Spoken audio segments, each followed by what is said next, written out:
Welcome to Exception Seekers, the show where we challenge conventional views on youth mental health and explore stories and experiences that offer alternative perspectives. All right, well, here we are, Exception Seekers, episode 1. I am Colleen McLean, a social worker, business owner, mom, partner, and as of this moment, podcast host. I am so honored that you're taking a few minutes of your time to join me as we explore the idea of exception seeking, those small moments that exist outside of what we believe and give opportunity to new ideas. Throughout this podcast journey, I'll be talking with people who have creative and innovative perspectives that will hopefully give you some inspiration and new ways of thinking about things, because I know they do for me.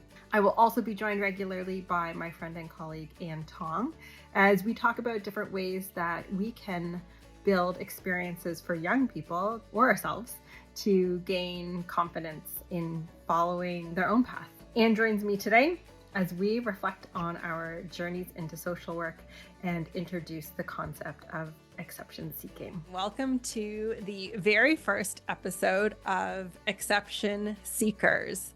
And today I'm talking with Anne, and the two of us will have a number of conversations throughout the releases of these podcast episodes. But today we wanted to sit down and introduce where the idea of this podcast came from and what you can expect getting out of it. So welcome, Anne. Thanks for having me. I'm so excited and so honored to be on the first episode. I know, no pressure, right? It was just no it's only the very first one. Yeah. Yes. For those of you who don't know Anne, you're a social worker, and that's kind of led you down a variety of different paths. So maybe, do you want to just give like a sort of quick overview of sort of the different angles that you're coming at this with? My path to social work has not been very linear. I had many ideas of what I should be, what others wanted me to be. And so, coming to this path of working with people and supporting youth, I really was all over the map, right? Like I was in school to maybe be a doctor. And then I thought, you know what, that's not a good fit for me. And then I ended up going to school for fine arts, drawing and painting, and then to, a therapeutic recreation program. And then I landed at University of Toronto to do my master's of social work. And yeah, I just think about even that path for me, although I jumped from place to place, the commonality for me there was I reflect on it, it really was a journey to finding myself, and finding, what it was that excited me, what I felt passionate about, and not just what I thought other people wanted or needed of me. That's cool. Sort of through those experiences, you almost like settle into, it's like every little choice sort of settles you into more of who you are and what fits. Yeah. And I think Yeah. this idea of like needing to take a step to be able to realize if that step was a fit for me or not. And that if I don't take any steps, I will be stuck where I am. Right. So it was a lot of taking a step and going, well, I don't know about this.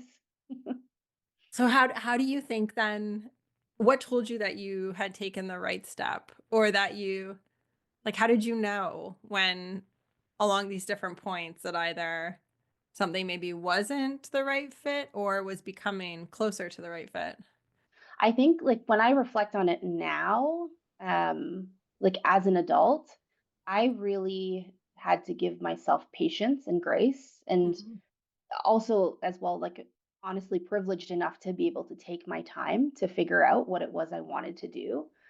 But I definitely knew what I didn't want to do, and that was obvious because I wouldn't wake up for class, or I'd show up late for class, or I wouldn't Mm. hand in assignments. Um, and although I'm a really excellent procrastinator, it was more than that. And I think when I was younger, Yes. I didn't really have the courage. And so I found courage in making excuses, right? Like, I just don't want to do this. I'm actually really passionate about art. So I'm going to do that instead of, oh, I've failed some classes here and I think I need to shift. a lot of excuse making for myself at the beginning, and then, realizing, how do I find my voice? And if I don't find my voice, I'm going to be stuck and I won't be happy. Well, there's a real protectiveness in that though too, when we maybe don't want to be totally honest or vulnerable with ourselves or others about why something's not working, to make it about something else can, yeah, be a bit of protection of ego or protection of self for sure. Yeah. Especially when you're, raised a certain way, or there are certain, unspoken family rules or unspoken expectations that maybe your parents and family don't say out loud, but it feels like you have to do it. It's hard to break those barriers because we don't want to disappoint our family. No, we don't. And I love this like story of yours because, I think one of the motivating pieces for thinking about this podcast is, for all of us, and I think sometimes young people in particular, but we're really good at sort of finding either evidence to support, what we already believe to be true, whether that's about ourselves or a situation, and we can get sort of stuck in those always and nevers and narratives. And so sometimes it's trying to just notice anything, any little example that might suggest something else is true. Those like little exceptions, right? Those exceptions to the rule or to our own beliefs. And so that was one of the ideas of, exception seekers being, how do we maybe encourage people, hopefully through this podcast, to explore different ideas or interests, or how do we can we like highlight stories of people who have done different things to then be encouraging or inspiring to do Mhm. that. Colleen, how did you find yourself where you're at now? I think like you, it was a long journey of yeah, of exploration. I did my undergrad in psychology, and I started my master's and very quickly realized I did not have any interest in doing a master's of psychology. Interestingly, I was originally going to go to school for outdoor rec and then thought, what on earth would I do with outdoor rec? I don't know. So I didn't. I switched to psych. And then, as things would have it, ended up working full time in camping for about 15 years, which an outdoor rec degree might have been helpful with. It's funny how things happen. But I was also, I was privileged with the opportunity to take time off after high school to sort of pause. Um, I really didn't like high school. And so the idea of going to school again right after was um, just not something I could imagine. So I had some time off, which was different for my family of teachers to think about Mhm. as an option, but had the support to do that. And then I loved camp, summer camp, and working with young people and anything outdoors. Um, I struggled being inside in nice weather. I still do. Mhm. And so I, yeah, I worked at camp and I loved it. And then just started to think, is there another way I could have an impact and work with young people? And I thought that might exist outside of my role and ultimately outside of my degree. And so went back to do my master's of social work and have never looked back. I love it. It Mhm. just fit a fit a piece of me. I was like, okay, this feels good. This feels right. Yeah, but Yeah. it took a while to get there and a lot Mhm. of learning what I didn't want to do and the kind of environments I didn't want to work in and be a part of. And yeah, it was a journey for sure. Still is a Yeah. journey. I think that, making a choice that feels different than the choice that you feel like you should make is so hard, especially when you are a teenager, to do Mhm. something different, like, to take some time after high school. whether that like nobody in the family has ever done that before, but realizing, okay, yeah, this is what I need to do. This is what I want to do right now. And doing Yeah. it despite, not seeing it in your family before or in your peers around you as well. It's so hard. It was scary in the unknown, and also though I think I just knew it's what I needed to do. Um, but it was very different. Like my peer group was one that was all university driven. And I remember hearing a lot of like, if you take time off, you'll never go back. Like that was a really, really Mm. strong message. And I think at the time I've always had a little bit of a like, you know, don't tell me what I can't do. Like I'll just prove you wrong kind of Yeah. thing. So I think it almost Mhm. like motivated me to go back eventually. Mhm. But sort of on my own terms for what I was interested in, I think helped because the pressure to, at that time, I mean, I was older, but, to know I started university at 19, but, to know, even try to know then what you're going to do with the rest of your life feels so daunting. Yeah, and sometimes I think like, how are you supposed to know? How are you supposed to decide? And I think about high school, and I think grade 10 going into grade 11, you already have to think about like, what courses do I have to take in Mm. order to get into whatever post-secondary thing it is that you want to do. And how Yes, do you know? How do you know when you are 15 years old what I you know. want your life to look like? I think of people, my friends now, and, there's very few of us that are doing what we plan to do Mhm. or that didn't go back to school for something else. And it's like, it's that experience teaches you what you need to know to make the decisions. But we're asking for high school students, we're asking people to make the decisions without the experience. And that's really tricky. It's a lot of pressure at that age.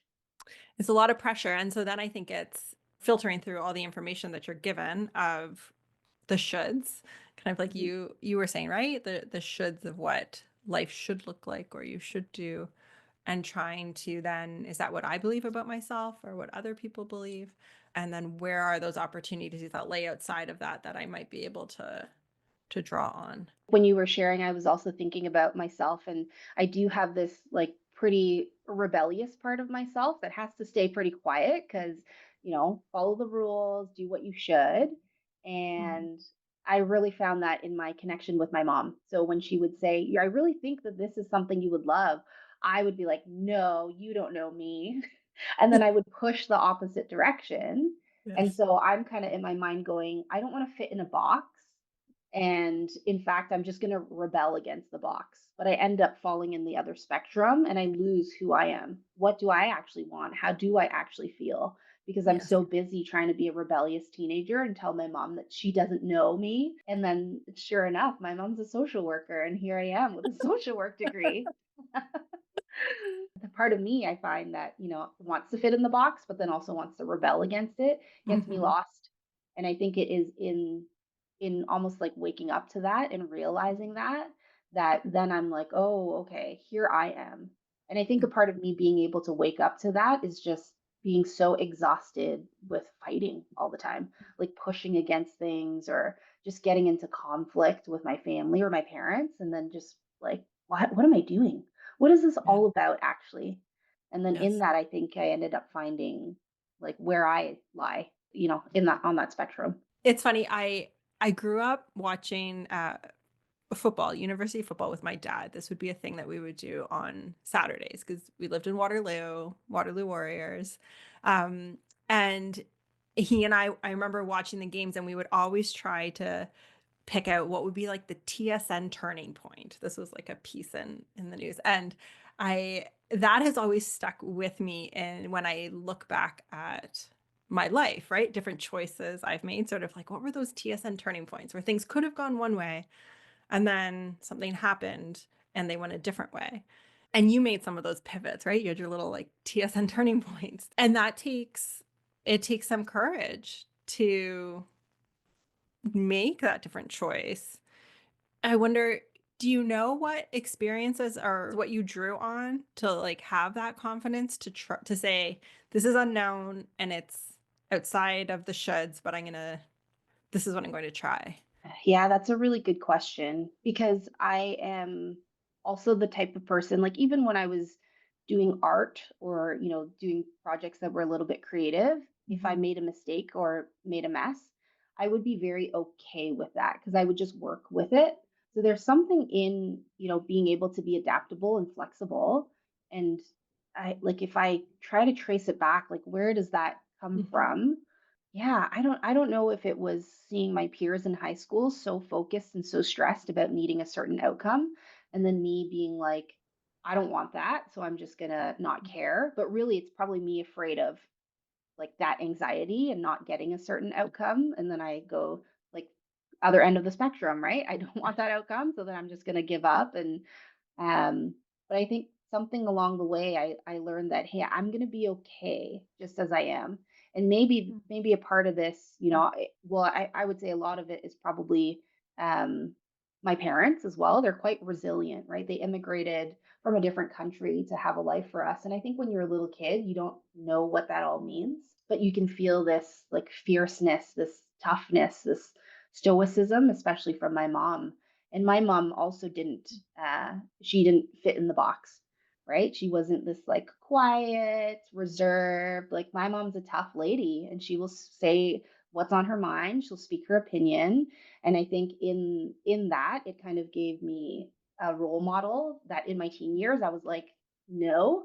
But as a young adult, it's like, well, I actually really admire that. And then these experiences growing up, like going to camp, where somebody can say to me, like me thinking, "Oh, I'm so quiet, I don't really fit," but then having somebody look at me and say, "Hey, this is important because one day a little kid's gonna look at you and a quieter kid and go, wow, I can do that job too. I can be a leader."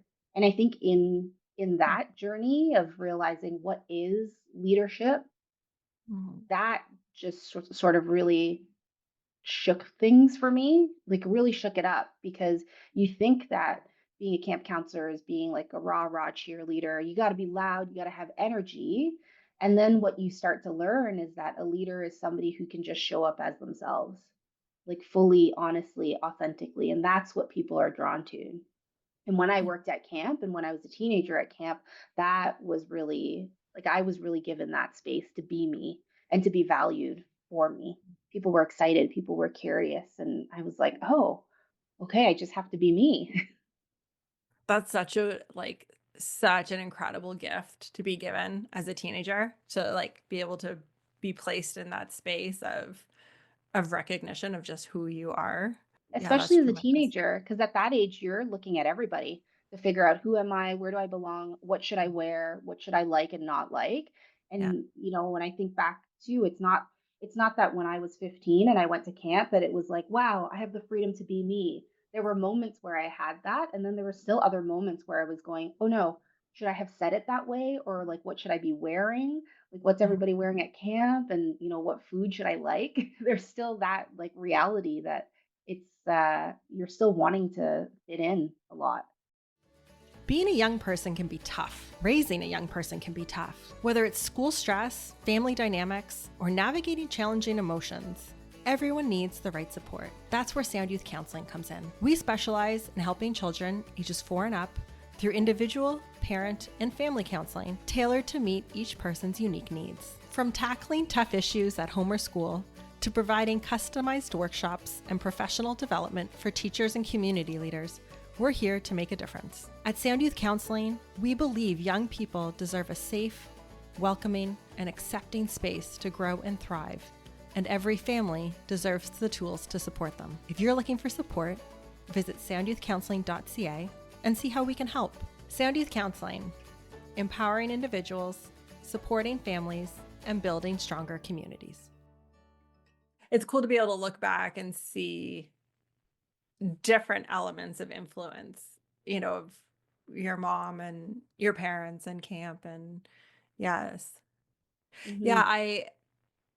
I wonder too, like if it's something thinking of your parents coming to Canada and just the qualities like the characteristics they must have had to then you consider that idea, do it, make it happen, right?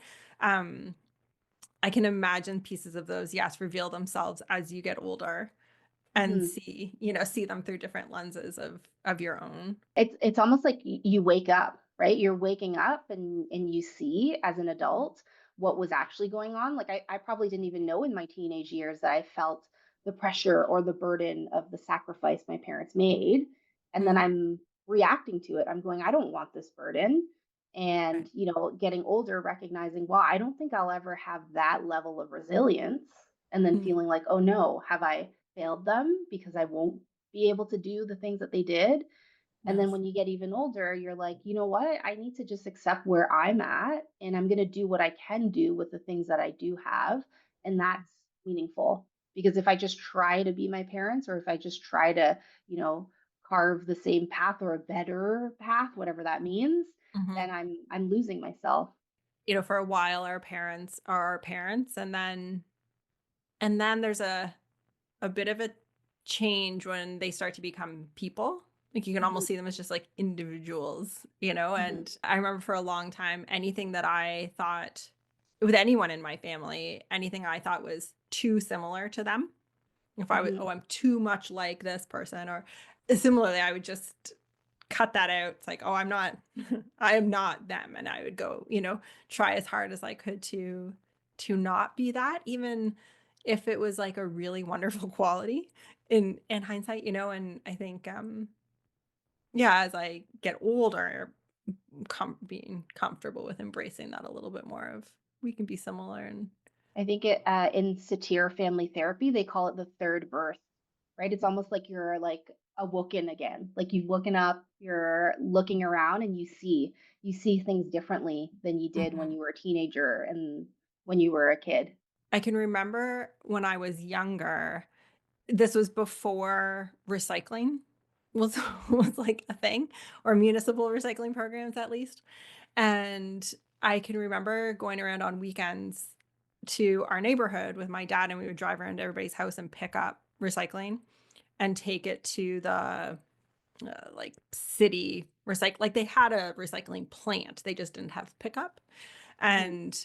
and so, going and collecting things and then taking them, and that one that memory has always stood out to me because I think it was an example from my parents of this idea of there could be a different way of doing something, and why wouldn't we be the ones to do it?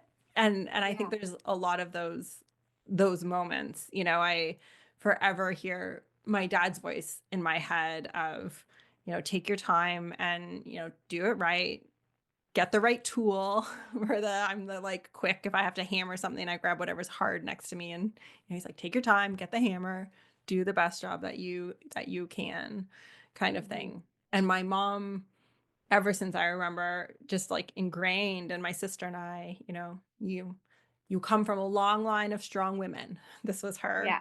her messaging. Sort of over time it gives you this sense that like you can take risks and land on your feet and figure it out. And if it doesn't work, then you can do something different, whatever that looks like. Yeah, I think a lot of that has, I don't know if it's driven me per se to make some of the choices I have, but it's certainly given me the confidence to make them. I have this underlying belief that things will turn out. And I wouldn't say I'm an optimist, but Mhm. I necessarily, it's just I fundamentally believe that things will turn out. I think similar with summer camp, like a lot of my canoe tripping too really gave me the experience of just so many things that don't turn out the way you think they're going to, or Mhm. all those moments where you have to be very creative with what you have to solve a problem. And so I think even that's almost like a forced out of the box thinking all the Mhm. time. A tent pole's broken. Well, you still need the tent. So what Mhm. will you do? There have to be different ways of doing things than Yeah. the instructional manual. The recycling story, like, I just think about, yeah, if you want something different, you can go out and do it. Like, That is the gift. That's that story there, right? This perfect example of if you see something and you want to make it happen, you can make it happen. Mhm. And I think that really aligns with my family as well. If there's something that you want, okay, go out and do it.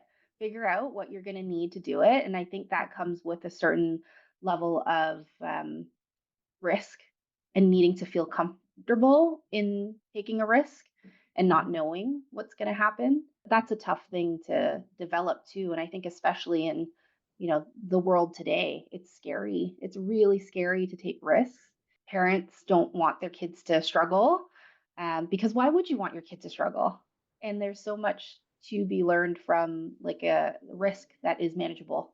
As my son's getting older and, becoming more independent, living more away from me, right? Just in choices and relationships. And I've started to think about that from a different perspective too, of what's my role in that. And it's hard. It's like fighting against it because all I want to do is set him up for just perfect. But then at the same time, I think, no, that would be a disservice. So how can I create maybe what I had, which was this feeling of just this like steady presence of acceptance and love at home, so that he can go and make these mistakes or try something different Hmm. and fail at Hmm. times, and then come back though and be like, well, that didn't work, so I'll figure out a different way to do it next time. That the piece with your child coming back to you being able to share all of this. I've heard this saying before of, you want your child to come to you with one problem and not leave with two, right? Not Mm. leave with their worry about you or your anxieties. And, I've got a 6-year old stepdaughter, and I was going to go just get the mail that was less than a minute walk away. And I thought, oh my gosh, I can't leave the house. And then it was, like, so much more about me feeling anxious about Mm. something happening than actually trusting that, she's gonna be fine in the house for a couple minutes, but so much of it is about us. And then when I think back to, my family really feeling like if you want something, go and get it and do it, I Yeah. think that probably gave me the freedom to be able to make all these changes in my post-secondary, even though feeling like, "Oh, I have to be a doctor." But I knew that if I went back and I told them I had a different passion, a different direction, they would say, okay, they might be disappointed, or I might think that they were disappointed, but they would go, okay, well, what do you need to do? Mhm. And then we can Yes. support you in doing that. But, it's not that if I don't do the thing I should be doing, that the whole world crumbles. It reminds me of my mom. I remember telling me I was like 4 years old in gymnastics and did not like gymnastics. And so wanted to stop. Like I didn't want to do, I don't remember this, but this is what she tells me is I didn't want to go anymore. And so she said, okay, well, that's fine, but you need to go talk to your teacher and, you know, tell your gymnastics coach like that you don't want to do that anymore. And so she said, like, off I went. She said, trotted off across the mat and had a conversation with the gymnastics teacher. And that was that. And I didn't do it. But yeah, I think that was so awesome that she did that. Yeah. I had some autonomy there. And then also, though, you know, I had to own it Yeah. if that was the decision. But even that, I think this whole idea of exception seeking there can be small moments like that, even, right? Of if it's like a 4-year-old, just we think what would a four fits in a box. Maybe the parent's supposed to go talk to the person, and it's like they could, or there could be this little like door through the box wall where a young person can walk through and try something new, and Hmm. it's a risk, but there's obviously confidence in them to do it, Yeah. which I think is pretty neat. And you think about taking risks.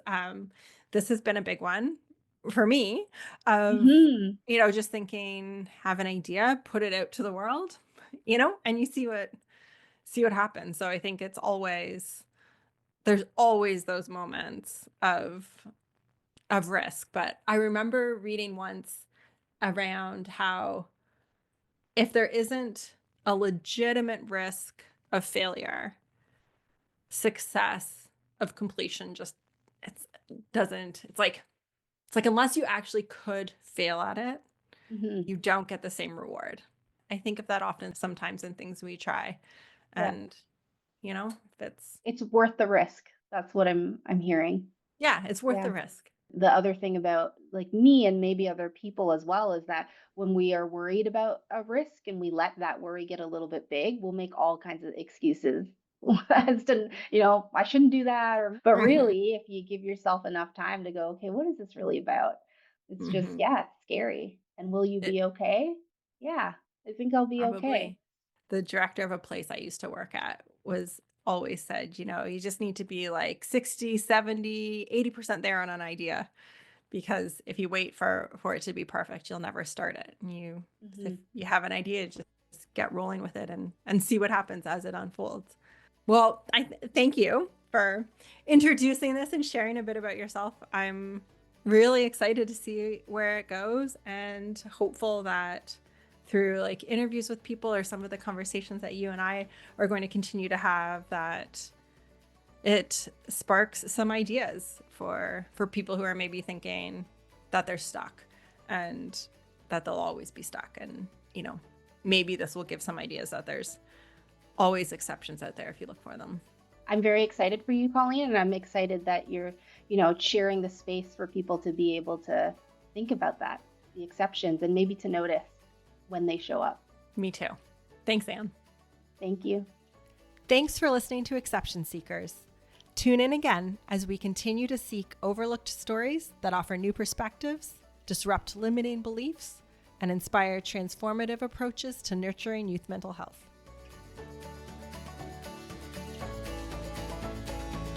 This podcast was produced by North Star Networks, the guiding light for progressive media.